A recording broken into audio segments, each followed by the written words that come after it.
திருநெல்வேலி ஏர்வாடி மொஹரம் விழாவில் சந்தனக்கூடு மற்றும் குதிரை பாஞ்சா ஊர்வலங்களின் போது மேளதாளங்களுடன் செல்ல உயர்நீதிமன்ற மதுரை கிளை அனுமதி வழங்கியதைத் தொடர்ந்து போலீசார் பாதுகாப்போடு சந்தனக்கூடு ஊர்வலம் துவங்கியது.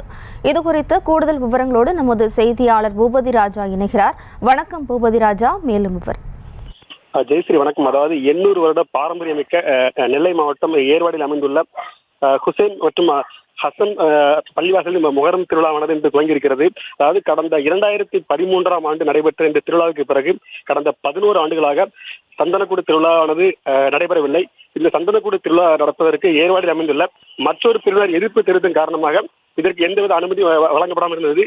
இதனைத் தொடர்ந்து சந்தனக்கூடு திருவிழா நடந்ததற்காக சென்னை உயர்நீதிமன்ற மதுரை கிளையில் மற்றொரு பிரிவினர் வழக்கு தொடர்ந்தனர். இந்த வழக்கின் அடிப்படையில் கடந்த 15ஆம் தேதி தீர்ப்பானது வெளியானது. இந்த தீர்ப்பின் அடிப்படையில் சந்தனக்கூடு திருவிழா நடத்துவதற்கு நெல்லை மாவட்ட எஸ்பி மற்றும் நாங்குநேரி ஏஎஸ்பி ஆகியோர் உரிய பாதுகாப்பு அளித்ததன் பேரில் சந்தனக்கூடு திருவிழா நடத்துவதற்கு அனுமதி அளிக்கப்பட்டது. இதனைத் தொடர்ந்து இன்று மாலை 5 மணி அளவில் தொடங்கிய இந்த ஊர்வலமானது முக்கிய வீதிகள் வழியாக சென்றிருந்தது. ஜெயஸ்ரீ, விவரங்களுக்கு நன்றி பூபதி ராஜா.